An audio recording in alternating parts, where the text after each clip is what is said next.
Bom dia, Alves Dias. Paz seja convosco. Bom dia para quem está em casa também. Queridos, fica de pé um pouquinho, mais uma vez só. Eu quero convidar você a abrir a tua Bíblia na carta aos Hebreus. Hebreus fica lá no finalzinho da Bíblia.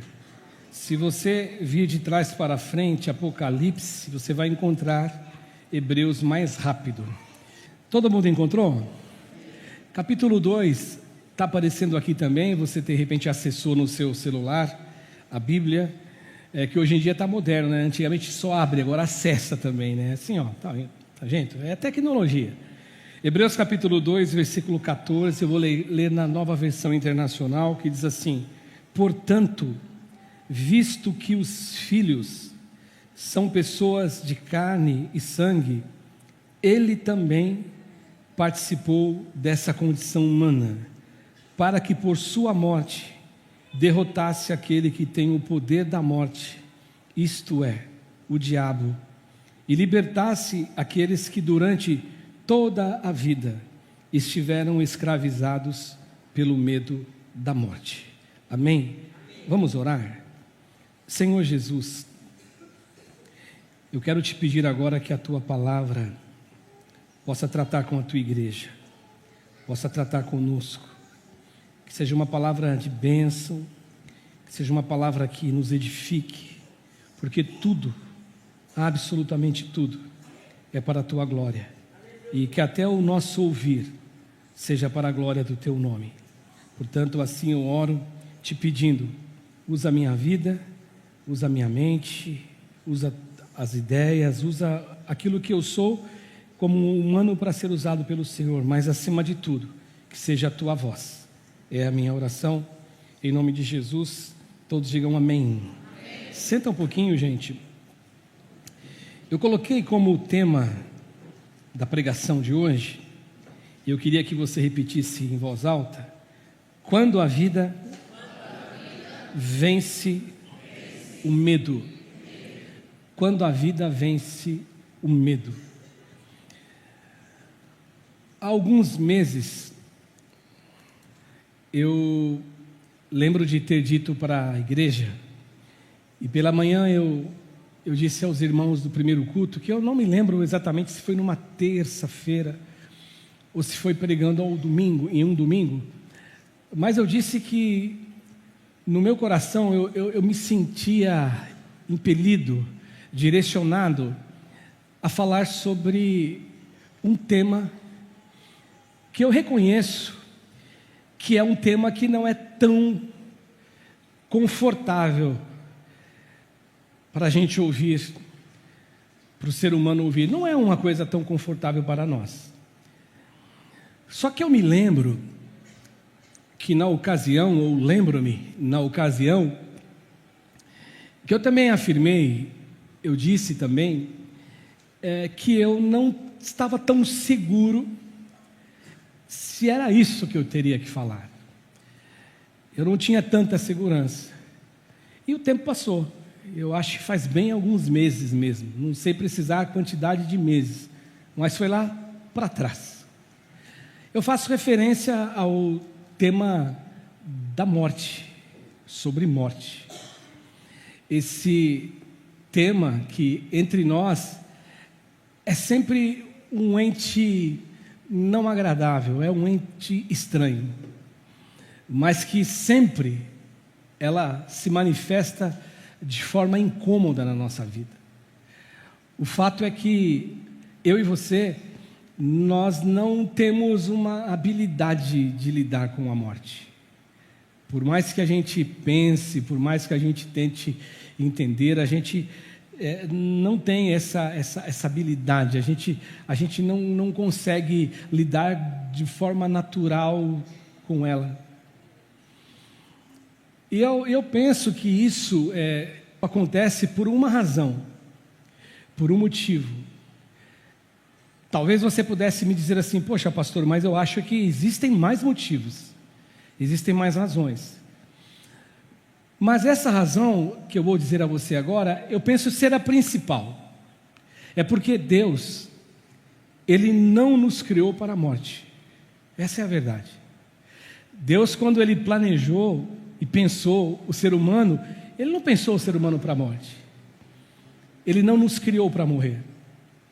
Até porque o Senhor Jesus, quando Ele vai falar a respeito do Deus da gente, do Deus que você serve, do Deus que Ele servia, do Deus que era o Pai dele, que Ele dirigia como um Pai, Ele dizia o seguinte, que Deus é Deus de vivos e não de mortos.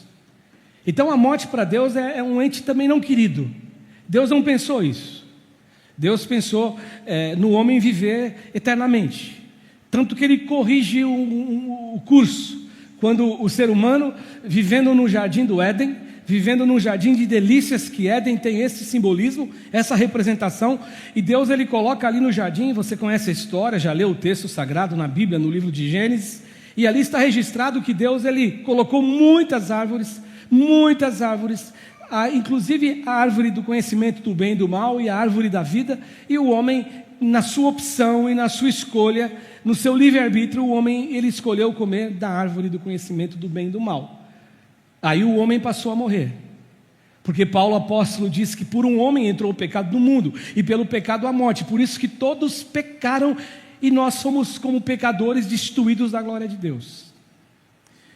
É por essa razão que a morte entrou, mas Deus, no seu plano, é o Deus da vida.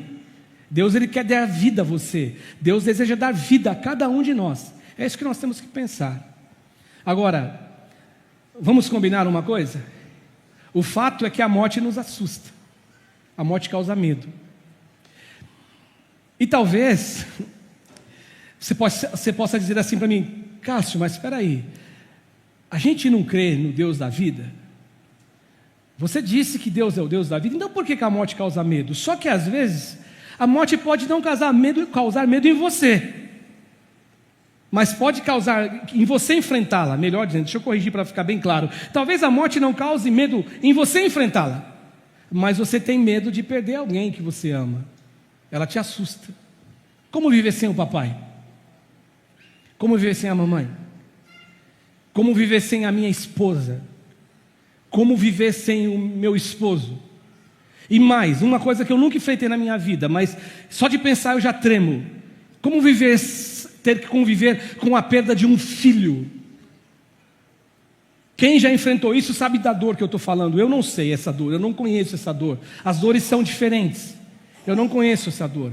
Mas o fato é que ela nos causa medo. Ela nos traz medo. Ela nos amedronta. Isso que acontece. Eu e você, a gente fica pensando, puxa, porque cedo ou tarde, cedo ou mais tarde a morte chega. Cedo ou mais tarde a morte ela invade lares. E nesses lares, a morte ela rouba, ela ceifa pessoas queridas, pessoas amadas. E aí a grande interrogação na nossa vida, o grande problema é como conviver, como equacionar esse problema de ter a morte tirando da gente pessoas que a gente ama. No primeiro culto, a pastora Kátia até me corrigiu depois, quando terminou o culto. Eu disse que meu pai faleceu com 46 anos. Ela me lembrou que ele faleceu com 44 anos. Talvez você que tenha 20 anos, 18 anos, 15 anos, 19 anos, 30 anos, você vai falar, 44 é velho. Talvez com 30 não, mas com 15 talvez você fala, meu pai é velho. 44 anos. Mas eu posso garantir para você que o meu pai morreu ainda um garotão, mas para mim ele era velho. Com 44 anos, se eu pegar minha foto de 44 anos e mostrar para vocês aqui no telão, você fala, cara, você está velho, você era menino. 44 anos é muito novo. É muito novo. Mas o fato é que a morte ela chega. E quando ela chega, ela não pede licença. Quando ela chega, ela não pede por favor. Ela chega. E como dizem as pessoas, ela chega chegando. E o homem, quando o homem ele se vê diante do fato de encarar a morte, quando ele tem que encarar a morte, o homem ele é tomado por dúvidas sobre a existência. A maioria dos homens carregam dúvidas sobre a existência. O que vai acontecer depois? E aí você entra num campo, e aí o campo é aberto, é o campo de várias religiões, e cada religião crê de um jeito, acredita e apregou uma verdade do jeito que eles acreditam, mas a grande verdade é que você fica pensando, mas será que é assim mesmo? O que vai ser? Como que vai ser na eternidade? Então a gente convive com pessoas que carregam sempre essa dúvida, essa questão de como será o dia do amanhã. Quando vai ser quando eu encarar a morte? Eu me lembro de uma vez que o pastor Ivaldo pregou numa quinta-feira, lá na Valentim da Alcheco, lá atrás. E eu lembro que ele estava falando sobre o futuro. E no começo da pregação, eu não sei se vocês que estão há mais tempo com a gente vai lembrar desse sermão do pastor. E eu me lembro que na ocasião ele perguntou para nós, para a igreja, quem gostaria de ver o futuro? E aí a gente, como um bom terráqueo, a gente fala, eu queria, né, Gilmar? Vai saber, já pensou saber o número da telecena, pastor?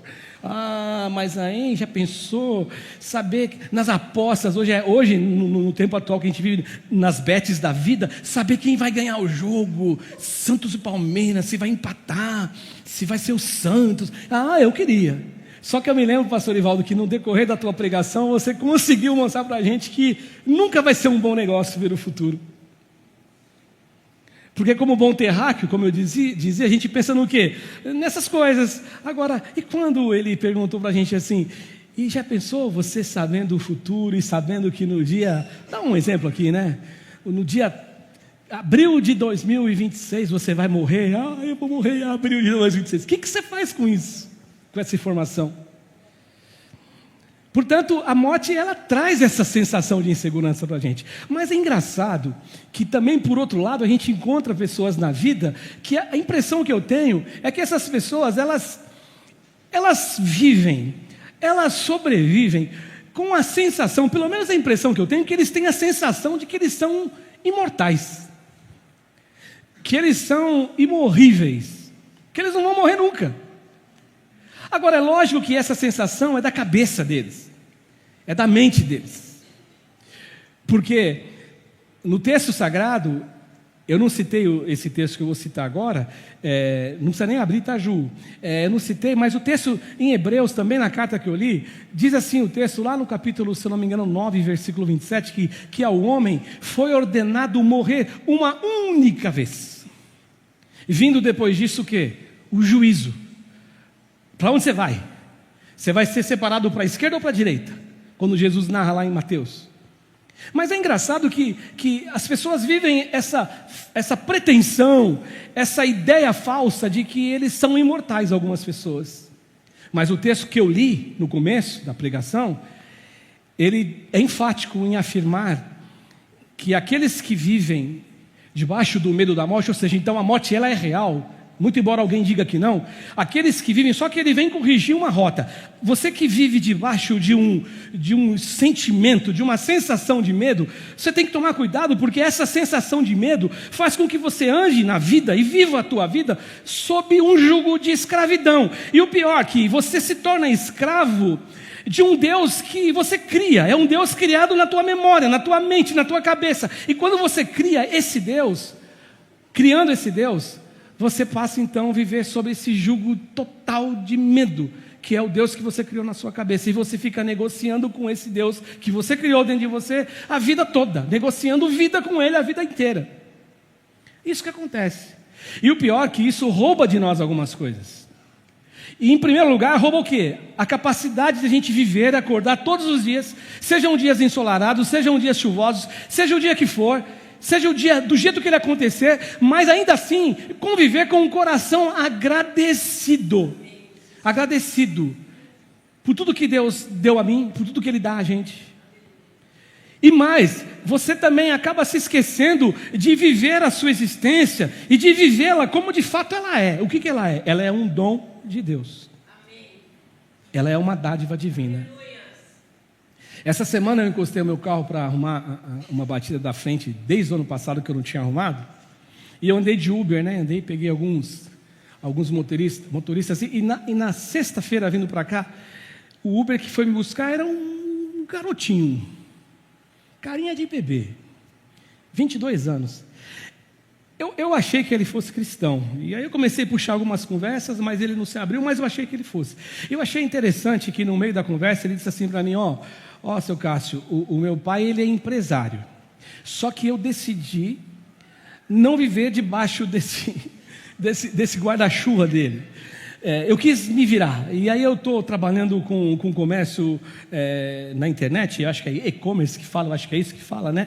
E eu também sou Uber aqui, e eu vi que ele estava um pouquinho chateado, aí eu falei para ele assim, o que você está ouvindo aí, bem intrometido esse pastor, né? O que você está ouvindo aqui?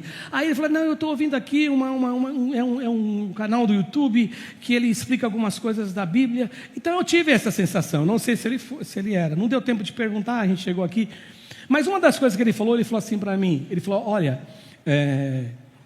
eu não murmuro porque a gente murmura o tempo inteiro. Ele falou, aqui o trabalho é difícil, o trabalho é cansativo, tem gente que fala que é maravilhoso, mas não é maravilhoso, mas eu não posso murmurar, porque a murmuração não é legal. Aí eu falei, o meu cunhado estava pregando esses dias sobre murmuração, e fui falando para ele, né?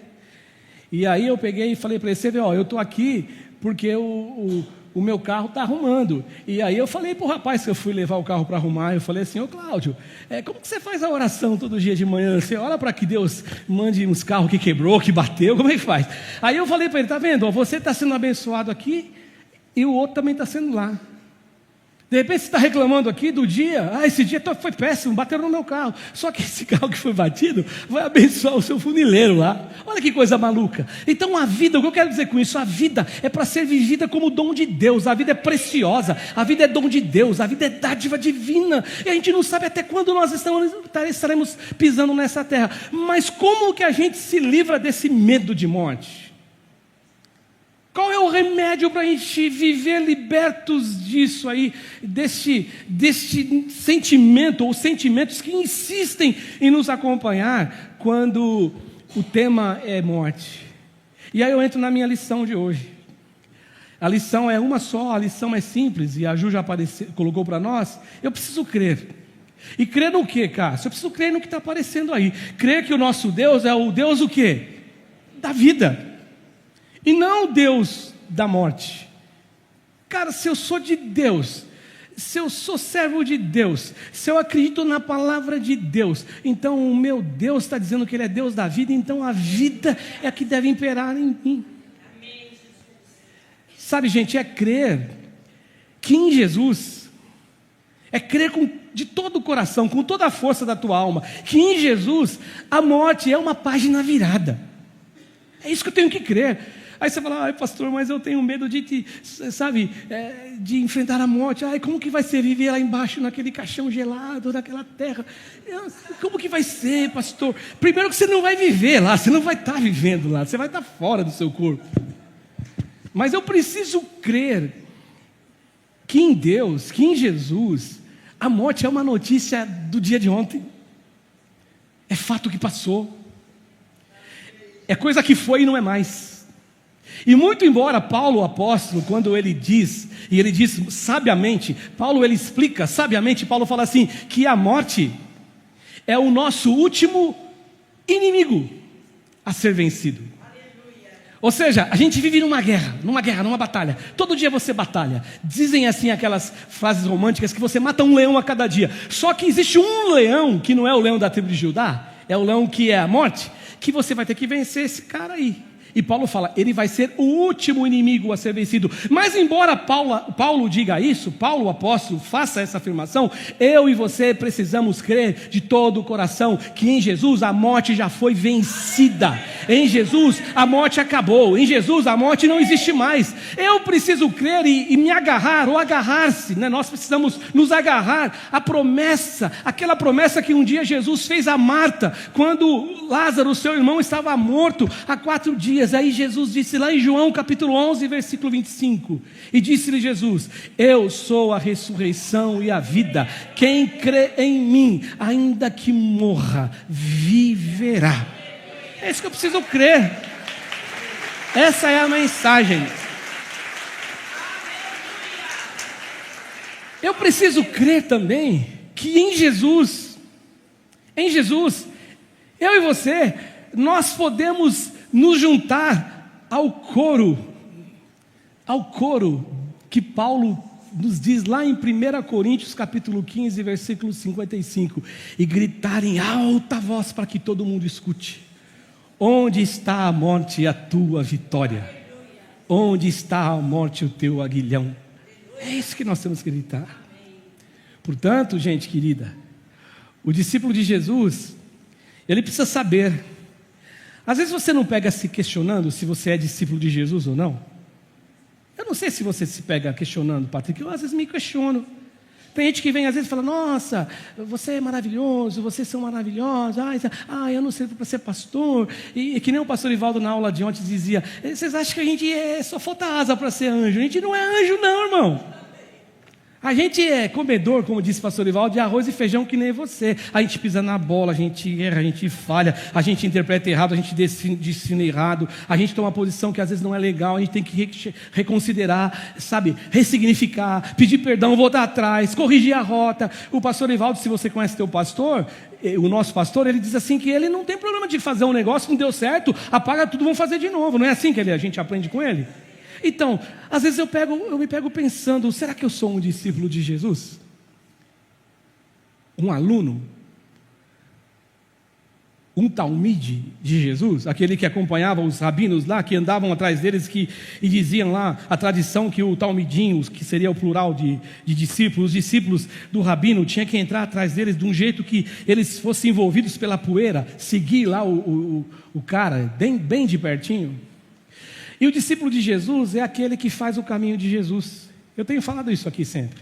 O discípulo de Jesus, ele faz o caminho de Jesus e vive como Jesus viveu. E mais, eu estava falando no primeiro culto, eu pensei essa semana: e por que não dizer morrer como Jesus morreu? Morrer como ele morreu. E aí a gente pode interpretar a morte literal ou não literal. Literal no sentido de morrer mesmo, morrer fazendo o que tem que fazer, a vontade do Pai, não recusando. Ainda que ele orou lá no jardim do Getsemane: Senhor, se possível afasta de mim esse cálice, mas ele, se não for assim, que seja feita a tua vontade. Ou não literal, na morte do corpo, mas literal na atitude de aquilo que Jesus disse: se o grão de trigo, ele caindo na terra, ele não morrer, ele não produz o quê? Frutos. É isso. O discípulo de Jesus, ele tem que produzir frutos. Agora, para produzir frutos, eu preciso fazer o quê? Morrer. Morrer para a minha verdade, morrer para a minha vontade e fazer a vontade e a verdade de Deus apenas. Eu acho estimulante, eu acho consolador, eu acho libertador o texto do Apocalipse capítulo 1, versículo 18, a maneira como Jesus se apresenta e como ele revela as credenciais dele nesse texto. Olha o que ele diz: eu sou aquele que vive, eu vivo. Jesus está vivo, Jesus não está morto. Você não segue um Deus morto, um Deus que o túmulo segurou, não. Olha, ele diz assim: eu sou aquele que vive. Aí ele diz: eu estive morto. É verdade, a realidade, quando alguém fala que Jesus morreu na cruz, é verdade, ele morreu. Eu estive morto, mas agora estou vivo pelos séculos dos séculos e tenho a chave da morte e do Hades. Eu estou vivo. Eu estou vivo, eu permaneço vivo. Portanto, fazer a vontade de Deus, fazer o caminho de Jesus e viver como Jesus, eu estava dizendo para os irmãos também, é acordar sempre, todos os dias, pela manhã, carregando uma certeza no coração, a certeza de que o meu Cristo Jesus, Ele é, com toda certeza, Ele possui, melhor ainda, toda a autoridade sobre a vida e sobre a morte. É viver todos os dias e acordando todos os dias sabendo que quando Jesus ele fez essa afirmação no livro do Apocalipse, quando ele disse que ele tem as chaves da vida e do Hades, o que Jesus estava declarando, o que Jesus estava afirmando com essa fala é que ele Jesus, a morte, na verdade assim, a frase fica melhor, que a morte A morte, que era um símbolo máximo de medo e de separação, ele, Jesus, ele a venceu na cruz do Calvário e no túmulo vazio. Ele venceu a morte. Jesus, ele vence a morte. As mulheres vão lá para fazer alguma coisa, a pedra está removida, você conhece a história. Quando elas entram lá, Jesus não está lá, um anjo aparece. O que vocês estão procurando? Jesus Nazareno, ele não está aqui. Ele não está aqui, ele ressuscitou. O nosso Deus é um Deus vivo. Esse é o nosso Deus. O discípulo de Jesus, ele faz o caminho de Jesus, ele vive como Jesus viveu todos os dias, e mesmo aqueles dias que não são bons dias. Não são bons dias, mas mesmo assim, ele passa a viver esses dias com toda a certeza de que o caminho que Jesus ensinou a fazer, a seguir, é o caminho que ele nos chamou quando ele disse assim: vinde a mim. Este é o caminho. Eu estava fazendo uma reflexão esses dias também sobre os dias maus, né? Porque, não sei se você concorda comigo, mas tem coisa que a gente não sabe responder. Tem coisa que a gente não sabe responder. Eu lembro que ouvi uma história, quem me contou disse que é verdadeira. Ele jurou para mim de pé junto, é verdadeira. Que tinha um garoto, Celso, que ele foi estudar no seminário, e pensa aquele garoto que tudo ele queria perguntar para o professor. E o professor não sabia responder tudo, né? E aí quando o professor, ele percebeu que o professor não sabia responder tudo, ele sentiu, sabe quando você fala, mas caramba, eu acho que eu não estou na melhor escola, o cara não sabe me responder tudo, né? E aí ele começou meio que desafiar o professor, todas as aulas tinham um desafio. E aí um dia ele chegou para a aula, e a aula era do Apocalipse, né? E aí o professor já estava meio de pá virada com ele, aí ele perguntou para o professor: professor, quem que é a besta do Apocalipse? Aí o professor falou: mas que pergunta, né? Aí o professor falou: cara, eu não sei não, mas eu estou desconfiado que é você a besta do Apocalipse. E só que diz o meu amigo que me contou isso, deu um maior rolo isso, deu ruim pro professor isso aí, né? Deu ruim pro professor. O professor perdeu a paciência com o cara, falou: pô, mas o cara me pergunta, então os caras querem saber se o Adão tinha umbigo ou não tinha, quer saber quem que é culpado, quem não é, umas coisas que eu não quero saber de nada, eu quero saber que Jesus, ele é Jesus, e ele é Deus de vivos e não Deus de mortos, aí acabou. Mas é interessante que as pessoas ficam questionando a gente, e pior que eles criam uma expectativa, que o pastor sabe tudo. Queridos, a gente não sabe tudo, porque o dia que a gente achar que sabe tudo, a gente está perdido, a gente tem que voltar lá para a fila de trás. Paulo fala que quando você pensa saber é que você não sabe mesmo, quando ele escreve aos Coríntios. Sabe o que é interessante? Mas o dia mau, às vezes as pessoas perguntam: poxa, mas por que Deus fez o dia mau? E esses dias eu estava pensando sobre isso. Eu falei: será que Deus fez o dia mau? Mas a Bíblia fala que tem os dias maus, mas será que não é um erro de interpretação da nossa parte? Os dias são maus porque nós, pela nossa maldade humana e pelo pecado humano, nós atraímos coisas ruins. Mas o dia que Deus faz é tudo bom, porque tudo que Deus faz é perfeito. Deus não faz dia ruim. Eu não compactuo a ideia, não, Deus fez um dia ruim. Não, Deus não fez dias ruins todos os dias. O salmista não fala que a gente tem que alegrar e bendizer ao Senhor, porque esse é o dia que o Senhor fez. Hoje é o dia, hoje domingo Deus fez esse dia, segunda-feira Deus fez o dia, e terça-feira Deus fez, quarta fez, e é tudo bom, é tudo bom. Então as pessoas ficam com essas coisas. Agora, voltando para cá, as pessoas também, eu já encontrei pessoas que carregam alguns sentimentos na vida, na alma, no ser, em relação à morte, que eu penso que são dois sentimentos totalmente diferentes um do outro. Tem pessoas que eu encontrei que têm medo de morrer, e tem pessoas que eu encontro que têm medo da morte. Eu não sei qual que é o teu caso, você que tem que pensar aí, tá bom? Eu não sei qual que é. Se você tem medo de morrer, ou se você tem medo da morte.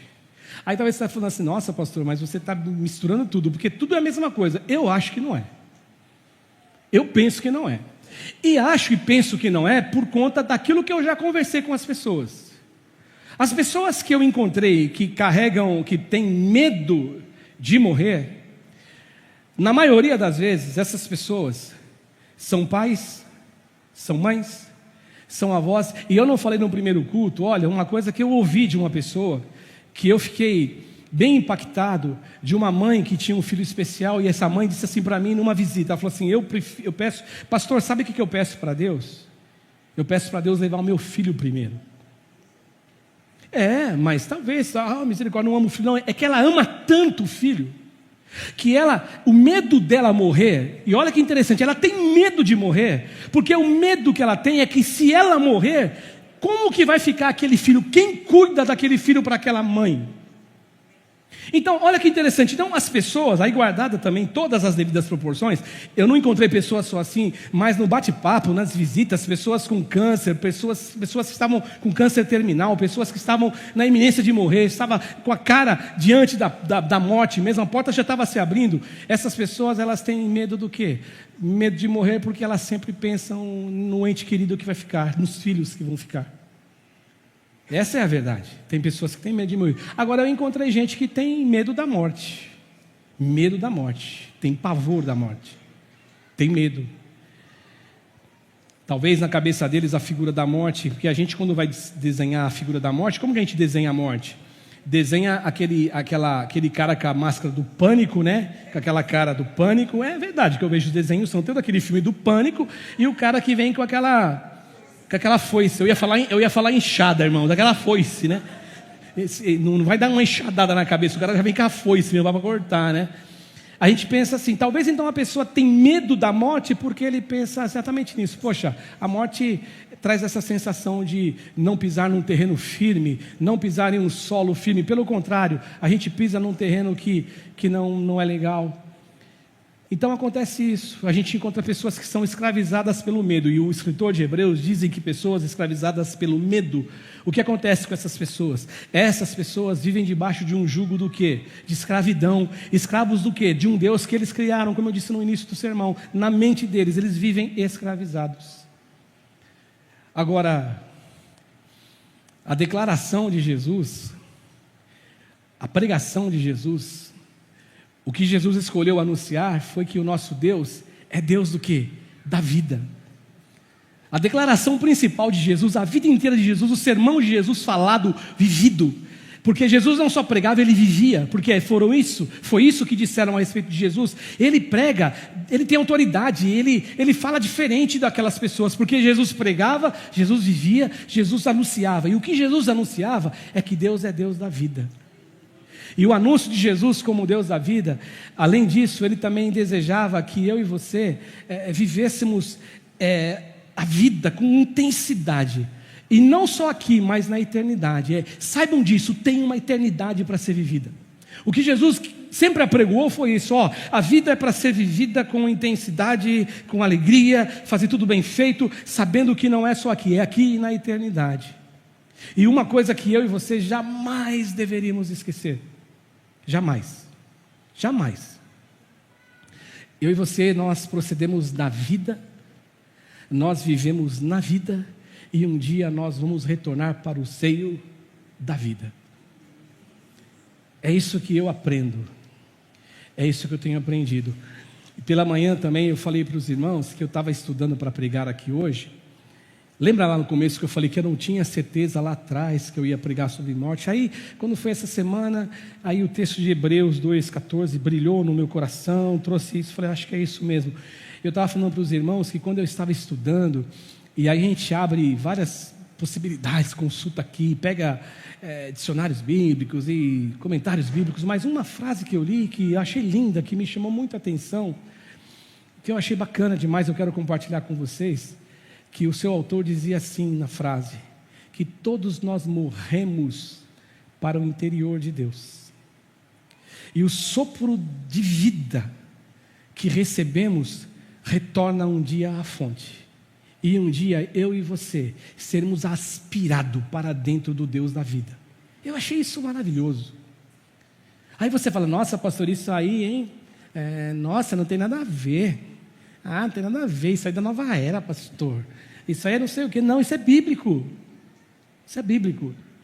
Eu lembro que, eu não sei se o pastor Evaldo vai lembrar, mas eu era assinante de uma revista, eu trabalhei em recursos humanos muito tempo, eu era assinante daquela revista Você S.A. E teve uma vez que teve uma edição da Você S.A., eu até procurei, esses dias não encontrei, eu tinha até tirado cópia, que tinha um quadro, ele dividiu em 4 colunas, assim, com várias palavras, né, uma frase aqui, outra frase aqui, outra frase aqui, outra frase aqui. Então, eram 4 colunas. E aí, Gilmar, toda frase que você somava com a primeira coluna, com a segunda, com a terceira e com a quarta, nossa, que frase é essa? Uma frase impactante, só que não dizia nada a frase. Era interessante, você lia assim, Holanda, e chamava atenção, nossa, que frase bonita. Agora, vai ver a frase, não tinha significado nenhum. Eu falei, cara, que sacada dessa pessoa. Era uma frase bonita e que não significava nada. E talvez você possa estar pensando, pastor, você é aspirado para dentro de Deus, da vida, a vida volta, né? É bíblico. É bíblico. Sabe por que é bíblico? O cara só disse a frase de uma maneira diferente. Isso me faz lembrar de Paulo apóstolo, lá em Atos 17, 28, quando Paulo está diante de um lugar que tinha muitos deuses.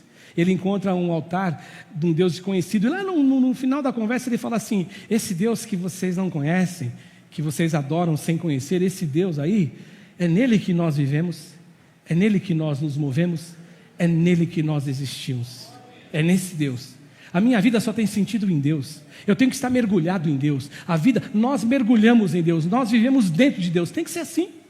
E é isso que esse cara está dizendo, e um dia a gente volta, porque que a Bíblia fala que o corpo, ele vai morrer, você vai morrer e o corpo vai voltar para onde? Para a terra. Vai virar o quê? Pó, pozinho, pó. E o espírito, ele volta para Deus.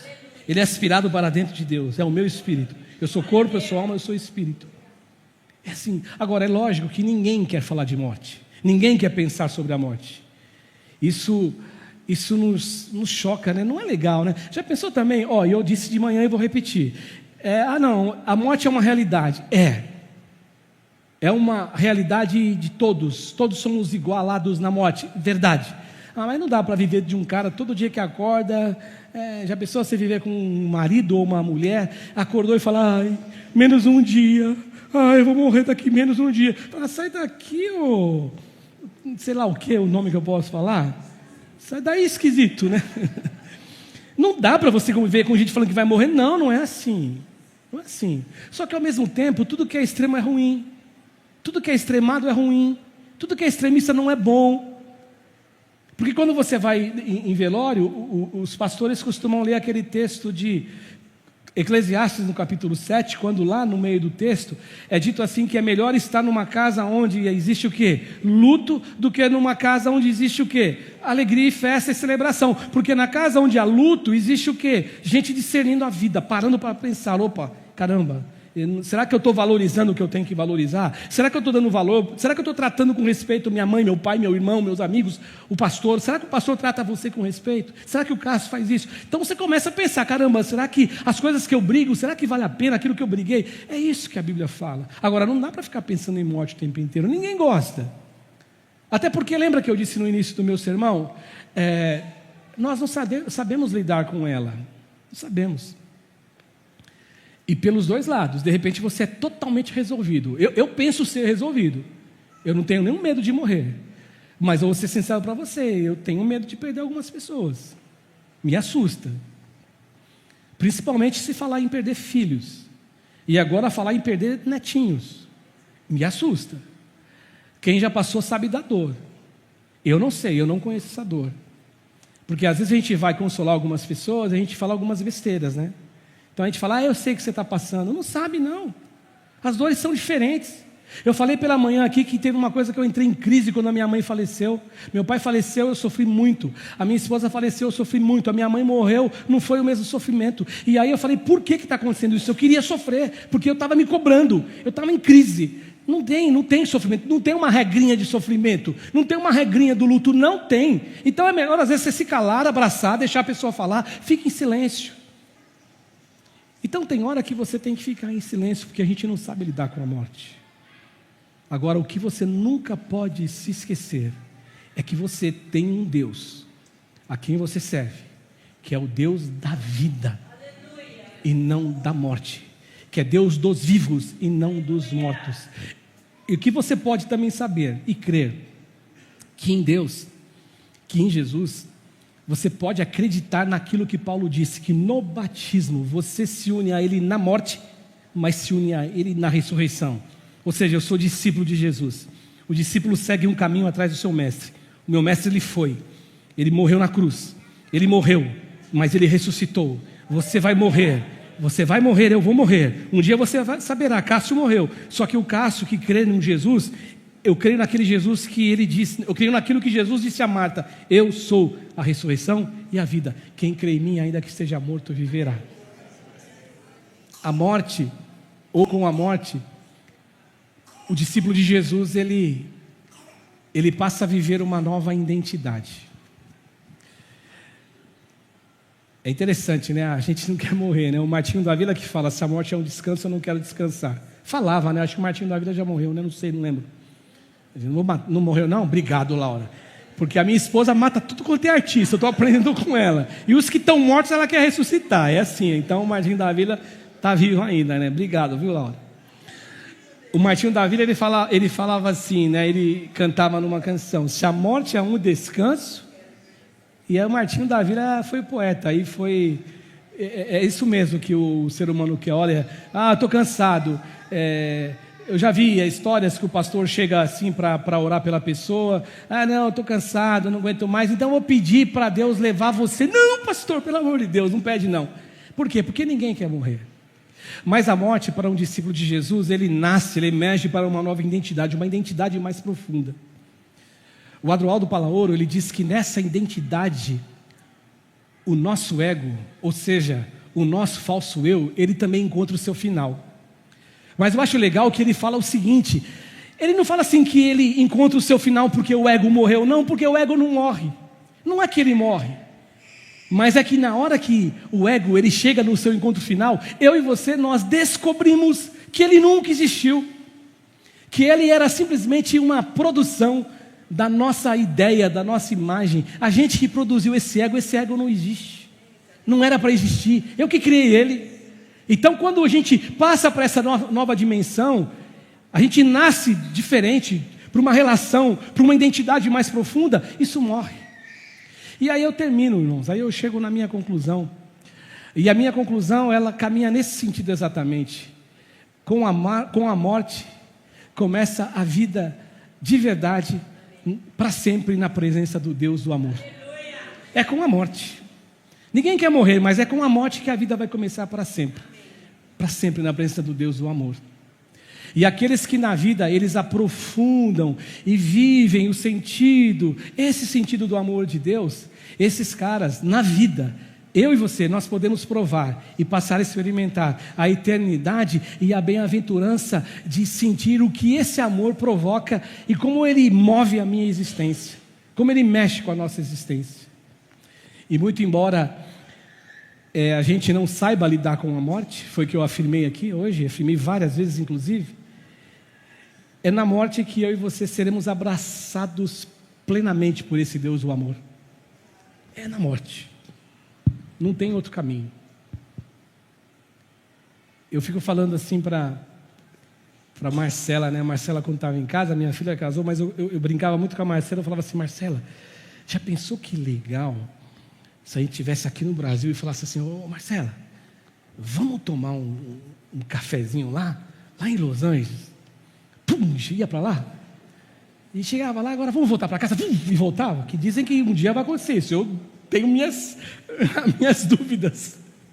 Mas ela falou assim para mim, criança é um barato, ela era nova, ela falou assim: pai, mas aí as companhias aéreas iam falir. Porque seria que nem Filipe com o eunuco, não é verdade? Lembra, Gilmar? Foi pregar lá e de repente ele foi arrebatado e apareceu lá para o outro lado. Eu falei: pô, Jesus, eu podia fazer isso com todo mundo, mas não acontece. E Deus pode, mas ele fez com Filipe, mas não é assim. Então, embora a gente não queira morrer, é na morte que eu vou ser abraçado para ter essa vida plena com esse Deus da vida. Os sábios, eles costumam dizer assim, que a morte ela abraça a vida. A morte, ela faz parte da vida. Aí você fala, nossa, que coisa. É sábio que fala, sábio porque a gente esquece. Eles enxergam a morte como um pedaço da vida, tudo entrelaçado assim. Uma depende da outra, porque a vida é mortal, ou seja, a vida é morte, a vida é mortal. Olha a cabeça dos caras, Patrick, olha a viagem que eles fazem. A vida é mortal. E nós somos seres essencialmente imortais, só que a gente esquece que a vida ela entrelaça. Eu e você, a gente vai morrendo aos poucos, lentamente. Há prestações, desde o primeiro momento, até a gente acabar de morrer. Desde que a gente nasce morrendo, a gente não sabe disso. Ou pensa não saber, né? Ou finge não saber. A gente é assim, mas alguém disse, que a morte é o fechar os olhos, ou o fechar dos olhos para a gente enxergar e ver de verdade, enxergar o que é de verdade. Enxergar, abrir os olhos mesmo, enxergar a vida do jeito que é, a vida mortal, enxergar tudo. É na morte que a gente consegue enxergar. Portanto, encarar a morte com serenidade, e nem todos encaram a morte com serenidade, ela não só pacifica a você e a mim, nos pacifica, mas ela também torna a nossa vida mais leve. Mais leve. Ela torna a nossa vida mais bela, ela torna a nossa vida mais vital. É assim. É isso que acontece. E aí eu me lembro que, para encerrar, aliás, eu vou contar uma historinha rapidinho antes de encerrar. Eu estava lá na casa do vovô, da vovó da Yasmin, e lá na conversa com ela, a Cidinha estava lá, a mãe da Yasmin, a Sandra, eu e a Valéria. E aí eles começaram a contar do João, diácono João, pastor Ivaldo. E lá começou uma conversa das atrapalhadas que os papais fazem, né? Contando as histórias, que um dia ele entrou no prédio errado e ficou preso, não saía, e estava lá, e depois foram achar ele, e ficaram rindo do João, né? Das histórias do João. Aí num determinado momento, a Sandra, ela para, e eu vejo que os olhos dela ficam marejados, e ela lembra de um fato. Quando ela estava com o João, o irmão João, no banheiro, ela estava ajudando ele, e ele vira para ela e fala, filha, eu não aguento mais. E aí ele fala uma coisa, ele solta uma coisa assim, que com certeza, eu vou me arriscar a dizer que aquilo é voz do Espírito. Ele fala assim para ela, eu estou com saudades da minha casa. Olha que coisa linda, o Espírito que é aspirado para dentro de Deus. Eu estou com saudade da minha casa. E os pensadores mais antigos, eles falam que a morte, elas dependem uma da outra, elas têm uma interdependência entre elas. E aí eles falam o seguinte, que eles nos ensinam que aprender a viver bem é aprender a morrer bem. E do outro lado, aprender a morrer bem é aprender a viver bem. E isso também é bíblico. E eu coloco o último versículo para terminar, para as meninas terminarem cantando aqui. Filipenses capítulo 1, versículo 21, que vamos colocar para você. Olha lá, ó, Paulo falando isso de uma maneira diferente dos sábios. Porque para mim, o viver é Cristo, aprender a viver bem. Aprender a viver bem. E o morrer é lucro, aprender a morrer bem. Eu aprendo a viver bem, aprender a viver bem me faz aprender a morrer bem. O contrário, aprender a morrer bem, eu aprendo a viver bem. Que isso seja uma verdade na minha vida e na tua vida sempre. E que a gente grite em alto e bom som, com toda a fé na alma, ó morte, onde está a sua vitória? Ó morte, aonde está o seu aguilhão? Deus abençoe vocês. Eu volto já já.